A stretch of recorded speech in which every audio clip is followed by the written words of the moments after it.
kapag binuksan ng Diyos ang isang door show.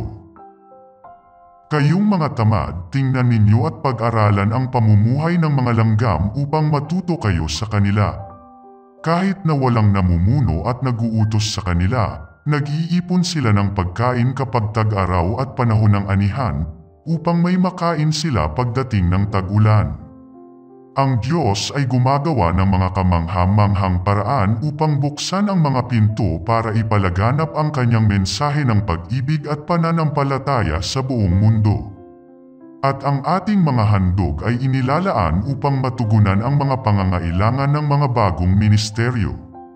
Ngunit ano ang mangyayari kapag ang ating isinagawang evangelistic meetings ay naging matagumpay at maraming tumanggap kay Kristo at lumampas pa sa inaasahan? Biglang mapupuno ang ating mga simbahan at kailangang magtayo ng bagong iglesia.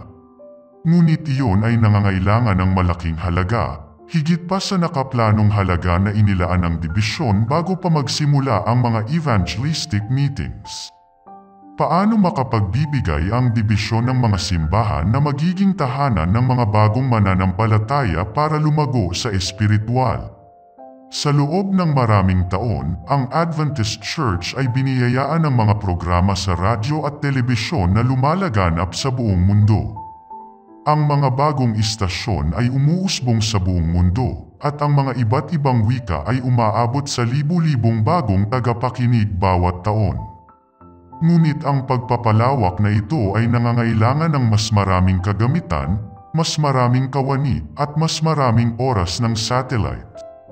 Kapag nagkaroon ng isang hindi inaasahang pagkakataon na nagpapahintulot sa simbahan na abutin ang isang hindi maabot na rehiyon ng mundo, paano nagbibigay ang simbahan ng pondo para gumawa ng napakalaking hakbang para sa Diyos?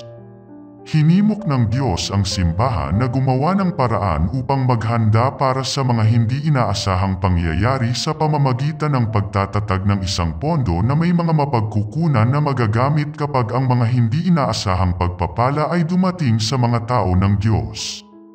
Tinatawag itong Unusual Opportunities Offering. Para sa mga Adventist na naninirahan kung saan pinagtibay na ang Combined Offering Plan, mahigit sa 70% ng populasyon ng Adventist, isang tiyak na bahagi ng lahat ng kanilang hindi nakatalagang mga handog na kinukolekta anumang oras ay automatikong ididirekta sa pondong ito. Ngunit para sa mga naninirahan sa mga lugar na gumagamit pa rin ng iba't ibang mga offering plans, ang isang special offering para sa pondong ito ay kinukuha minsan sa isang taon. Ngayon ay isang bagong pagkakataon upang mabuo ang pondong iyon upang ang simbahan ay handa kapag sumagot ng oo ang Diyos sa ating mga panalangin. Marahil ay naaalala mo noong ang Soviet Union ay pumasok sa maraming bansa noong unang bahagi ng 1990s. Biglang natigil ang mga paghihigpit na pumipigil sa mga Kristiyano na hayagang mangaral tungkol sa Diyos sa mga bansang bumubuo sa dating Soviet Union, at daan-daang ministro ang pumasok sa malawak na rehiyong ito at ibinahagi ang pag-ibig ng Diyos sa milyon-milyong mga tao. Malaking halaga ang nagamit sa outreach na ito, ngunit nakatulong ang mga pondo mula sa Unusual Opportunities Fund na gawing posible ang evangelistic outreach na ito. Maraming plano ang Diyos para abutin ang iba para sa kanyang kaharian. Gawin natin ang ating bahagi upang maging handa para sa pagdating ng pagkakataon na ating maabot ang ibang kaluluwa para sa Diyos.